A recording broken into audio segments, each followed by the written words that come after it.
Welcome to The Newsworthy. All the day's news in less than 10 minutes. Fast, fair, fun, and on the go. Today we are talking about everything from the U.S. Supreme Court and the threat of a hurricane to college tuition and a Nike ad. Those stories and many more in less than 10 minutes. I'm Erica Mandy. Today is Tuesday, September 4th. You ready? Let's do this. Today it begins, the confirmation hearing for Brett Kavanaugh. He's President Trump's pick to become the newest U.S. Supreme Court justice. Members of the Senate Judiciary Committee will question Kavanaugh today. His supporters say he's probably the most qualified person ever nominated. Critics have concerns about some of his decisions in that long career as a judge, especially on controversial issues like abortion. So expect it to be pretty partisan and pretty heated at times. Ultimately, Kavanaugh needs the majority of the votes in the Senate to get confirmed. And if he is confirmed, he'll replace Justice Anthony Kennedy, who retired. Well, it looks like the U.S., Mexico, and Canada now have 90 days to come up with a new NAFTA deal, as in the North American Free Trade Agreement. CNBC says Trump told Congress he plans to have a deal signed by that time, with Canada involved or not. Of course, whatever happens will affect businesses who send or get goods from Canada or Mexico and the consumers who buy those products. The head of the largest union in the U.S. told Fox News cutting out Canada from the deal would be a bad idea. But President Trump hit back with a tweet saying it's easy to see why the unions are doing so poorly.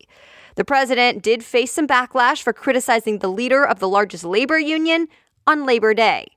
Trade talks between the three countries are expected to start up again tomorrow. To be continued. The fight surrounding net neutrality is not over yet. You might remember the FCC overturned the federal net neutrality rules, but now states are starting to take up the issue themselves, and California is taking the lead. Lawmakers there just passed a net neutrality bill that's being called the nation's toughest, and the governor is expected to sign it. But will the state law actually matter? The Verge reports the federal government could sue, saying those rules are not allowed. But here's the thing. Experts disagree about what the courts will decide on that one. Remember, supporters say net neutrality keeps the internet fair and equal by not allowing internet providers to speed up or slow down certain websites, for example.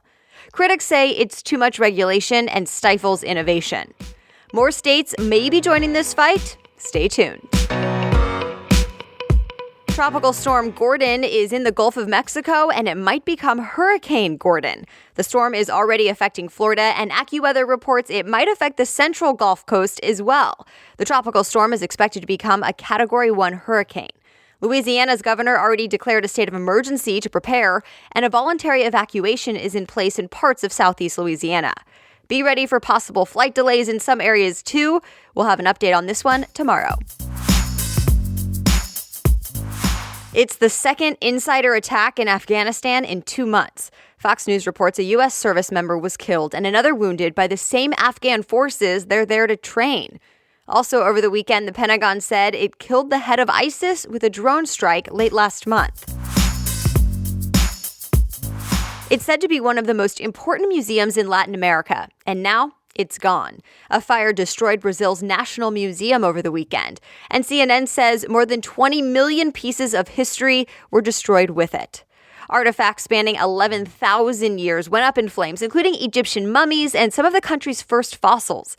The building was converted into a museum 200 years ago. Investigators are still looking into a possible cause of the fire. No reports that anyone was hurt.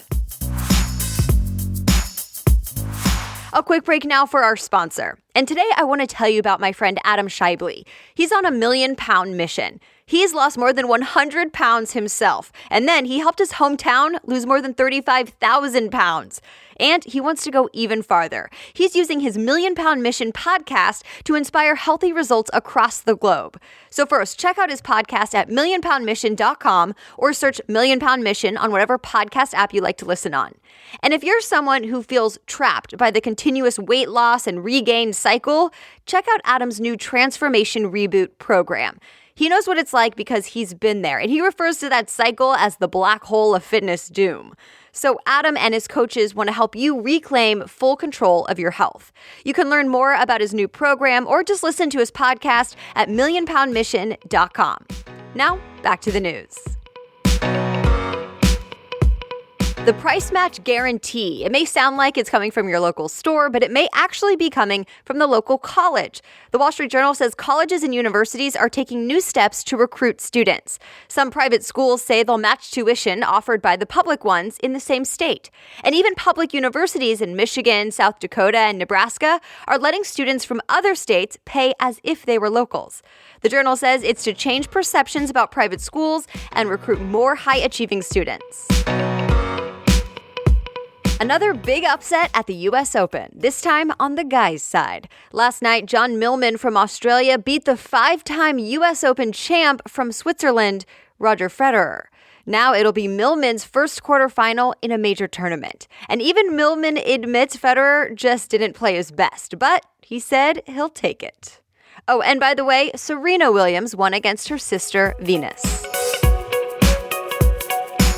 Nike is celebrating its 30th anniversary of the Just Do It campaign, and the face of this year's campaign is someone who's been in the middle of some controversy, Colin Kaepernick. He's the former San Francisco 49ers quarterback who took a knee during the national anthem before games. He says he was protesting racial injustice, and some other players followed suit.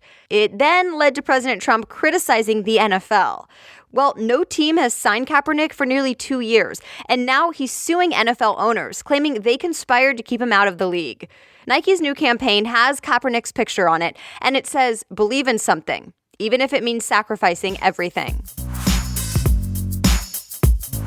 Twitter is testing out a couple of features right now that could make Twitter look a little more like Facebook. Instead of individual tweet replies, there could be more of a comment thread on a tweet. They're also looking at adding your online status, like a green dot to show if you're online at that very moment. Not everyone is happy with the possible redesign. We'll see if the test group likes it and uses it enough for the features to roll out to everyone. The movie Crazy Rich Asians did it again. It was number 1 at the box office for the long holiday weekend, which, by the way, is the 3rd weekend in a row it's been number 1. And it became a top rom-com. The Hollywood Reporter says it's now brought in more money than any other Hollywood studio romantic comedy in nearly a decade, at least in North America. And that's it for today. Thanks so much again for listening. As always, if you want to read more about a news story we talked about today, check out today's show notes. You can find them at thenewsworthy.com. Just click episodes and find today's date. The Newsworthy is ready for you to listen every weekday by 4 in the morning, so we'll chat again tomorrow. Have a great day.